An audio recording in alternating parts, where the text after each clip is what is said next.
नमस्कार दोस्तों।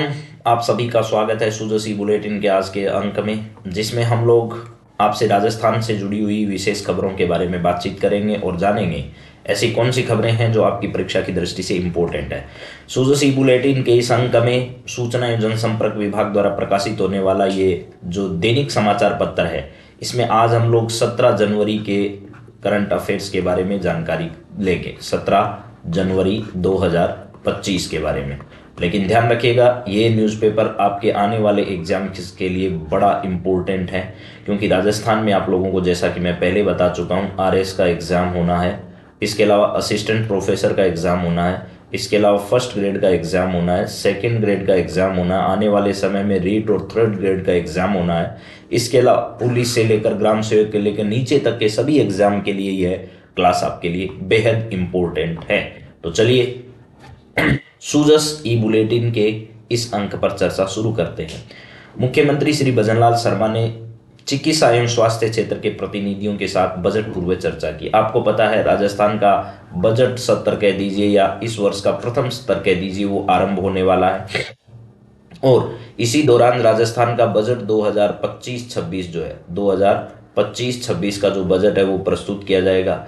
बजट की तैयारियों को लेकर के जो है वो विभिन्न वर्गों से बातचीत की जा रही है, राजस्थान के मुख्यमंत्री के द्वारा और इसके अलावा डिप्टी सीएम के द्वारा। जो विभिन्न प्रकार के डिमांड हैं, लोग जो विभिन्न प्रकार के वर्ग हैं, उनकी क्या आशाएं हैं, सरकार से क्या अपेक्षाएं हैं, उन सब पर बातचीत जो है वो इसके माध्यम से की जाएगी। तो कल परसों जो है उन्होंने उन विभिन्न वर्गों से बातचीत की थी। अब चिकित्सा क्षेत्र से जुड़े हुए लोगों के साथ उन्होंने चिकित्सा एवं स्वास्थ्य क्षेत्र के प्रतिनिधि जो हैं उनके साथ मिलकर जो है वो उनकी राय जानने की कोशिश की है कि वो क्या चाहते हैं। तो भजनलाल शर्मा जी ने कहा है कि प्रदेशवासियों को बेहतर चिकित्सा सुविधा उपलब्ध कराना हमारे लिए सर्वोच्च प्राथमिकता है। भजनलाल शर्मा जी का कहना है कि चिकित्सा क्षेत्र जो है वो एक संवेदनशील संवेदनाओं के साथ कर्तव्य का निर्वहन करते हुए स्वस्थ राजस्थान की हमारी संकल्पना को साकार करने में अहम भागीदारी निभा रहे हैं। प्रदेशवासियों को बेहतर चिकित्सा सुविधाएं उपलब्ध कराना हमारे लिए सर्वोच्च प्राथमिकता है। आपनों स्वास्थ्य राजस्थान की संकल्पना पर काम करते हुए उत्कृष्ट एवं खुशहाल राजस्थान बनाने के लिए हम प्रतिबद्ध हैं। चिकित्सा अपने क्षेत्र के विशेषज्ञ तथा आगामी बजट इनके द्वारा दिए गए सुझाव आम जन के लिए लाभकारी होंगे। मुख्यमंत्री कार्यालय में चिकित्सा एवं स्वास्थ्य क्षेत्र से जुड़े हुए लोगों को प्रतिनिधियों के साथ बजट पूर्व संवाद वो कर रहे थे। उन्होंने कहा कि जो राजस्थान राज्य सरकार है, स्वास्थ्य सेवाओं के विस्तार एवं सुदृढ़ीकरण पर निरंतर कार्य कर रही है और बजट जो हमने 2024-25 का दिया, बजट 2024-25, उस बजट में हमने पूरे राज्य का कुल जो बजट था उसमें 8.26% बजट जो है वो केवल किस क्षेत्र पर हमने खर्च किया, वो केवल हमने खर्च किया है राजस्थान में स्वास्थ्य एवं चिकित्सा क्षेत्र पर। इसके अंतर्गत हमने संस्थागत परस्पर पर ध्यान दिया, मातृ शिशु दर में मृत्यु दर में कमी लाने पर दिया, उसके लिए टीकाकरण किया। चिकित्सा संस्थानों की उपलब्धता सहित मानकों में राजस्थान प्रदर्शन राष्ट्रीय औसत से क्या है, बेहतर है। स्वास्थ्य सेवाओं के सुदृढ़ीकरण के लिए राज्य सरकार निरंतर कार्य कर रही है। आयुष्मान आरोग्य योजना जो है, उस योजना के तहत 25 लाख रुपए जो है मुख्यमंत्री आयुष्मान आरोग्य योजना के तहत 25 लाख रुपए तक का कैशलेस उपचार राजस्थान में उपलब्ध है, जिसमें कैंसर जैसी गंभीर बीमारियों का उपचार किया जाता है। इसके लिए 73 डे केयर पैकेज शामिल है। ये याद करना, राजस्थान की परीक्षाओं में इस तरीके के सवाल पूछे जाते हैं। 73 डे केयर पैकेज इस योजना के अंतर्गत क्या है, शामिल है। मुख्यमंत्री आयुष्मान आरोग्य योजना में 73 डे केयर पैकेज शामिल है और 25 लाख रुपए तक का इसमें कैशलेस इलाज किया जाता है। 419 पीडियाट्रिक पैकेज इसमें शामिल है। 419 पीडियाट्रिक पैकेज शामिल है। 8 लाख वरिष्ठ नागरिकों के लिए कैशलेस उपचार इसमें उपलब्ध कराया जा रहा है। इसके अलावा माँ बाउचर योजना जो है उसके माध्यम से क्या किया जाता है, माँ बाउचर योजना के अंतर्गत गर्भवती महिलाओं को अधिकृत निजी सोनोग्राफी केंद्रों से सोनोग्राफी जो है वो राजस्थान सरकार निःशुल्क करा रही है। आप जरूर याद रखिएगा, ये योजना बहुत इंपॉर्टेंट है। माँ बाउचर योजना है, ये माँ बाउचर योजना है। इस माँ बाउचर योजना के अंतर्गत चाहे आप सरकारी हॉस्पिटल में कराओ या कुछ प्राइवेट ऐसे सेंटर्स हैं जिनको इसमें चिन्हांकित किया गया है, अगर उन सेंटर पर भी गर्भवती महिलाएं सोनोग्राफी कराती है तो उसके तहत सरकारी हॉस्पिटल में टोकन दिए जाते हैं बाकायदा। उनसे सोनोग्राफी कराने पर आपको निःशुल्क सोनोग्राफी की सुविधा क्या होगी, उपलब्ध होगी, यानी उसका पैसा सरकार के द्वारा वहन किया जाएगा। बहुत अच्छी सरकार की सेवा है। सोनोग्राफी जो है वो किसी भी निजी लैब में आप करा सकते हैं, लेकिन उसके लिए वो सरकार द्वारा अधिकृत होनी चाहिए और सरकार उसका पैसा वहन करेगी। आपको निःशुल्क सोनोग्राफी की व्यवस्था माँ बाउचर योजना के तहत मिल जाएगी। इसके बाद में 6 करोड़ लोगों को आभा आईडी बनी है। मुख्यमंत्री ने यह कहा कि हेल्थ रिकॉर्ड जो है उसको डिजिटल करने के लिए राज्य में आभा आईडी बनाई जा रही है। हेल्थ रिकॉर्ड जो है वो आपका डिजिटल बनाने के लिए राजस्थान में कौन सी आईडी काम करती है, आभा आईडी बनाई जा रही है। इस आभा आईडी के तहत उनका रिकॉर्ड सुरक्षित रखा जाएगा। 6 करोड़ लोगों की आभा आईडी बनाई जा चुकी है। राज्य की कुल जनसंख्या लगभग 8 करोड़ के आसपास है, जिसमें से 6 करोड़ लोगों की आभा आईडी बन चुकी है और राजस्थान देश में दूसरे स्थान पर है इस आभा आईडी के मामले में, कह दीजिए, या हेल्थ रिकॉर्ड डिजिटल रखने के मामले में कौन से स्थान पर है, 2nd नंबर पर है। हेल्थ रिकॉर्ड डिजिटल रखने के मामले में राजस्थान का कौन सा स्थान है पूरे देश भर में, तो राजस्थान का दूसरा स्थान है। और इसके अलावा 11,571 संस्थान ऐसे हैं जहां आयुष्मान आरोग्य मंदिर के रूप में क्रियाशील राजस्थान में किए जा चुके हैं। चिकित्सा क्षेत्र में 50,000 पदों पर भर्ती का लक्ष्य राजस्थान के मुख्यमंत्री ने कहा है, हमने रखा है। और हमने पैरामेडिकल स्टाफ और नर्सिंग स्टाफ और चिकित्सकों में 21,000 पदों पर नियुक्ति दी है और 50,000 पदों पर उनका लक्ष्य है कि भर्ती और की जाएगी। गजेंद्र सिंह जी शेखावत खींवसर जो हैं, गजेंद्र सिंह खींवसर, ये राजस्थान के चिकित्सा एवं स्वास्थ्य मंत्री हैं। ये भी आपको ध्यान रखना है, याद रखना है। राजस्थान में छोटी परीक्षाओं में इस तरीके के सीधे सवाल आते हैं, कुछ बड़ी परीक्षाओं में भी आते हैं। RS परी जैसी भर्ती परीक्षाओं में भी बहुत ही कई बार इस प्रकार के सवाल पूछे जा चुके हैं। गजेंद्र सिंह जी खींवसर जो है वो राजस्थान के स्वास्थ्य एवं कौन से मंत्री हैं, स्वास्थ्य एवं चिकित्सा मंत्री हैं। इसके अलावा इस समय मुख्य सचिव जो सुधांश पंत हैं वो भी उपस्थित रहे और अतिरिक्त सचिव वित्त जो है अखिल अरोड़ा वो भी इस समय क्या रहे, मुख्यमंत्री के साथ उपस्थित रहे। इसके अलावा बात करते हैं, राजस्थान में 3 दिवसीय सोलर एक्सपो का आयोजन किया जा रहा है। क्या किया जा रहा है, सोलर एक्सपो का आयोजन राजस्थान के अंदर किया जा रहा है। सोलर एक्सपो, ये सोलर एक्सपो जो है, इस एक्सपो का उद्घाटन हमारे लोकसभा अध्यक्ष ओम बिरला जी के द्वारा किया गया। ये 3 दिवसीय एक्सपो है, ध्यान रखना, 3 दिवसीय एक्सपो है और इसका आयोजन कहाँ पर हो रहा है, JEC जयपुर के अंदर। JEC जयपुर के अंदर जो है, जयपुर एग्जीबिशन सेंटर जो है, यहाँ पर जयपुर में इसका आयोजन जो वो किया जा रहा है। अब इसके बारे में विस्तार से देखते हैं। JEC में 3 दिवसीय सोलर एक्सपो का शुभारंभ। देश के एनर्जी ट्रांजिशन में राजस्थान दे रहा है सर्वाधिक योगदान, लोकसभा अध्यक्ष ओम बिरला ने कहा।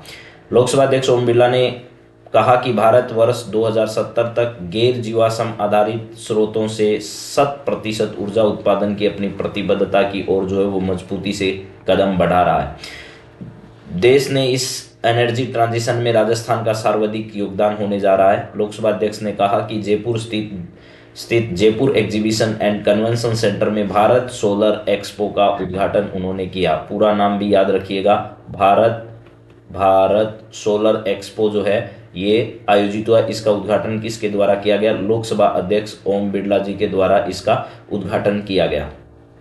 बिरला ने कहा कि भजनलाल शर्मा जी के नेतृत्व में हुए राइजिंग राजस्थान समिट में निवेशकों का सर्वाधिक रुझान जो है वो अक्षय ऊर्जा के क्षेत्र में देखने को मिला है।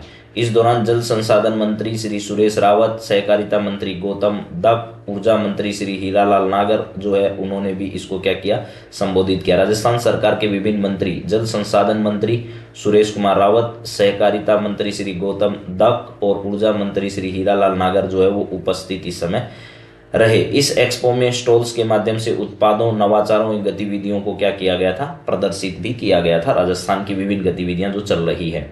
इसके अलावा अगली बातचीत करें हम लोग एग्रीटेक योजना के बारे में। भजनलाल जी ने एग्रीटेक योजना जो है इसके बारे में समीक्षा बैठक जो है वो क्या की थी, आयोजित की थी। इस समीक्षा बैठक में क्या क्या बातें कृषि क्षेत्र को लेकर हुई उस पर बात देखते हैं। कृषि क्षेत्र में डिजिटल क्रांति की शुरुआत होगी कृषि एग्रीटेक योजना के माध्यम से। किस योजना के माध्यम से, एग्रीटेक योजना के माध्यम से क्या किया जाएगा, किसानों का भी रिकॉर्ड ऑनलाइन किया जाएगा, उनकी भूमि का रिकॉर्ड भी ऑनलाइन हो रहा है। इस प्रकार उनको ज़्यादा से ज़्यादा टेक्नोलॉजी से जोड़कर जो है वो आगे नई राह दिखाई जाए, इसके लिए कृषि क्षेत्र में डिजिटल क्रांति की शुरुआत होने जा रही है, ऐसा उनका कहना है। उनका कहना है कि एग्रीटेक किसान केंद्रित समाधान उपलब्ध करवाने की दिशा में एक महत्वाकांक्षी पहल है। उन्होंने कहा एग्रीटेक जो है वो किसान केंद्रित समाधान उपलब्ध कराने की एक महत्वाकांक्षी पहल है। इससे कृषि क्षेत्र में डिजिटल क्रांति की क्या होगी, शुरुआत होगी। इसके तहत किसानों की जानकारी का व्यापक डेटाबेस तैयार करते हुए प्रत्येक किसान की एक विशिष्ट फार्मर आईडी जो है वो क्या की जाएगी, प्रदान की जाएगी। ये भी याद कर लीजिएगा, एग्रीटेक योजना के तहत किसानों की जो डिटेल्स है वो फार्मर आईडी के माध्यम से उनको डिजिटलाइज किया जाएगा। किसानों को केंद्र एवं राज्य सरकार की कल्याणकारी योजनाओं का लाभ पहुंचाने में सुगमता और पारदर्शिता आएगी, यानी बीच में कोई भी किसी भी प्रकार के भ्रष्टाचार की आशंका नहीं रहेगी। एग्रीटेक योजना एवं फार्मर रजिस्ट्री रोल आउट को लेकर मुख्यमंत्री ने अभी हाल ही में अपने कार्यालय में एक समीक्षा बैठक जो है वो आयोजित की। उन्होंने अधिकारियों को निर्देश दिया है कि प्रदेश में एग्रीटेक परियोजना को लेकर के मिशन मोड पर जो है वो क्या किया जाए, कार्य किया जाए। इससे जुड़ने के लिए किसानों को ज़्यादा से ज़्यादा प्रोत्साहित किया जाए। इस योजना को जो है मुख्य तौर से पहले पायलट प्रोजेक्ट के तहत सीकर जिले में चलाया गया था दिसंबर 2024 में। कहाँ पर, दिसंबर 2024 में कहाँ पर चलाया गया था, सीकर जिले में पायलट प्रोजेक्ट पर इस योजना को शुरू किया गया था। पहली वर्षगांठ जब मना रहे थे, राजस्थान सरकार अपनी पहली वर्षगांठ मना रही थी, तब उन्होंने इसको सीकर में पायलट प्रोजेक्ट पर चलाया। लेकिन अब उनका फैसला है कि फरवरी माह से इसे पूरे प्रदेश में हम लोग लागू करेंगे। इसके तहत ग्राम पंचायत स्तर पर फार्मर रजिस्ट्री के लिए कैंप लगाए जाएंगे। इन कैंपों को लेकर तैयारी पूरी करने तथा उपखंड स्तर पर पर्यवेक्षण और जिला स्तर पर मॉनिटरिंग की व्यवस्था के निर्देश दिए और ये सुनिश्चित किया जाए कि कैंपों में आम जन को किसी भी तरह की परेशानी न हो। साथ ही कैंपों में अन्य विभागों से संबंधित सेवाओं को भी क्या किया जाए, शामिल किया जाए। किसानों का गोल्डन रिकॉर्ड जो है, इस एग्रीटेक जो कृषि है इससे संबंधित डिजिटल बुनियादी ढांचा उपलब्ध कराने की केंद्र सरकार की परियोजना है। इसके तहत डिजिटल रूप से क्रॉप सर्वे, फार्मर रजिस्ट्री, भू संदर्भित नक्शे का डेटाबेस निर्माण कर प्रत्येक किसान को विशिष्ट आईडी प्रदान की जाएगी। इसके तहत राष्ट्रीय स्तर पर डाटा तैयार करने से लेकर पीएम किसान सम्मान निधि, ऑटोमेशन, किसान क्रेडिट कार्ड योजना एवं अन्य जन कल्याणकारी योजनाओं तक की सेवाएं किसानों तक आसानी से उपलब्ध हो जाए, इसलिए ये शुरू किया जा रहा है। किसानों को जागरूक किया जाए, ऐसा राजस्थान के मुख्यमंत्री का कहना है कि ये आईडी बनाने के लिए और डिजिटलाइज क्षेत्र में आगे बढ़ने के लिए किसानों को और ज़्यादा प्रोत्साहित किया जाए। राजस्थान मंडपम विश्व स्तरीय सुविधाओं से युक्त है, मुख्यमंत्री का कहना है। राजस्थान मंडपम जो है वो बनाया जा रहा है राजस्थान के जयपुर के अंदर। आपको ये पता होगा राजस्थान के कहाँ पर, जयपुर के अंदर राजस्थान मंडपम का निर्माण किया जा रहा है और ये विश्व स्तरीय सुविधाओं से युक्त होगा, राज्य के लिए अनुकरणीय होगा। मंडपम में आवश्यक व्यवस्थाओं और सुविधाओं की पुख्ता कार्य योजना बनाने के निर्देश दिए ताकि हर बड़े आयोजन को सुगम बना सके। जैसे दिल्ली के अंदर भारत मंडपम बनाया गया है, भारत मंडपम। अब होने वाले केंद्र सरकार के अधिकांश जो बड़े कार्यक्रम है वो इसी भारत मंडपम में क्या किए जाते हैं, आयोजित किए जाते हैं। तो ये भारत मंडपम जो है वो दिल्ली में बना, इसी तर्ज पर राजस्थान मंडपम बनाया जा रहा है। और जयपुर में राजस्थान मंडपम एवं यूनिटी मॉल की कार्य योजना के संबंध में गुरुवार को मुख्यमंत्री जो है उन्होंने समीक्षा बैठक में ये बातें कही।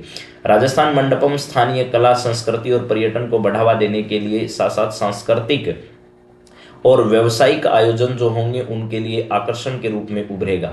देश विदेश के बेहतरीन कन्वेंशन सेंटर का परीक्षण इसके लिए किया जा रहा है और राजस्थान मंडपम में विश्व स्तरीय सुविधाएं विकसित की जाएगी।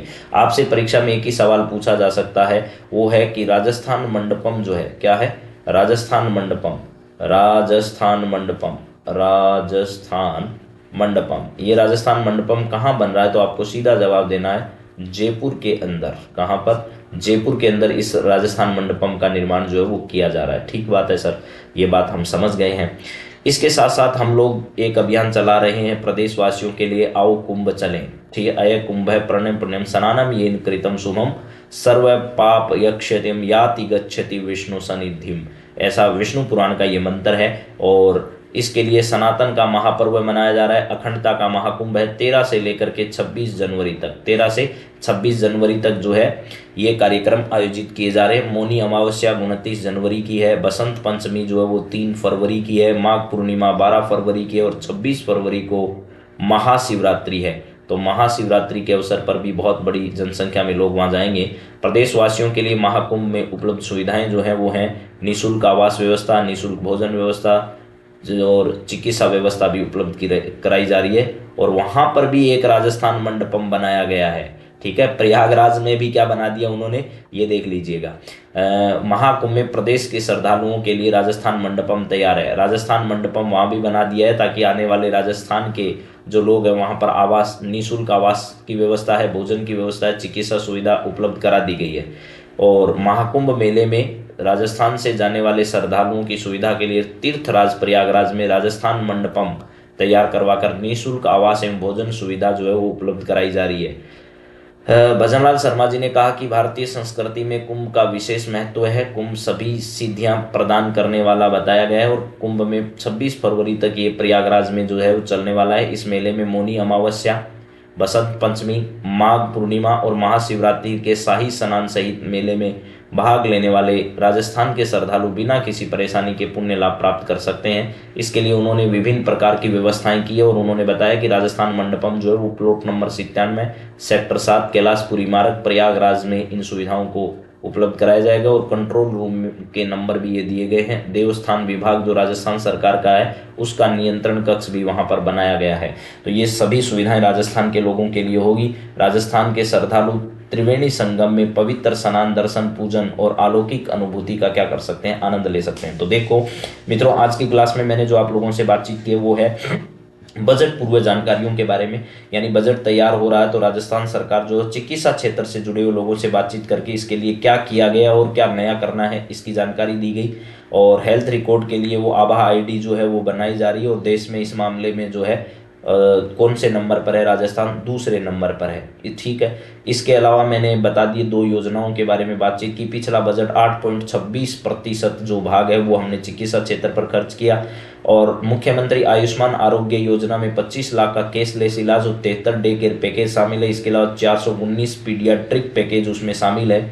और माँ बाउचर योजना के तहत गर्भवती महिलाओं को सोनोग्राफी राजस्थान में निःशुल्क करवाई जाती है। गजेंद्र सिंह खेमसर जो चिकित्सा स्वास्थ्य मंत्री हैं, मुख्य सचिव सुधांश पंत हैं। और राज्य के अंदर जयपुर के अंदर भारत सोलर एक्सपो का आयोजन जो है वो 3 दिन तक होने वाला है। इसका उद्घाटन जो है वो हमारे लोकसभा के अध्यक्ष ओम बिरला जी के द्वारा JEC जयपुर जो एग्जीबिशन सेंटर है वहां पर इसका उद्घाटन जयपुर में किया गया। इसके अलावा एग्रीटेक एक योजना है जो पायलट प्रोजेक्ट पर दिसंबर के अंदर चलाई गई थी। दिसंबर 2024 के अंदर कहां से, सीकर से इस योजना को शुरू किया गया था, लेकिन अब पूरे प्रदेश में फरवरी से इसको शुरू किया जाएगा, जिसमें किसानों का जो डेटाबेस है वो भी डिजिटलाइज किया जाएगा। इससे किसानों को विभिन्न प्रकार की योजनाओं का लाभ पहुंचाने में सहायता मिलेगी, ऐसा हमको समझना है। तो ये सारी बातें थी। इसके अलावा राजस्थान मंडपम का निर्माण जो है वो जयपुर के अंदर किया जा रहा है। ये पहले ही सारी जानकारियां मैं दे चुका हूँ। तो ये तमाम जानकारियों के साथ सूजस के ई बुलेटिन के आज के इस अंक में इतनी जानकारी लेते हैं। अगली बार फिर आपसे मुलाकात होगी। तब तक सबको राधे राधे, जय हिंद, जय राजस्थान। Thank you.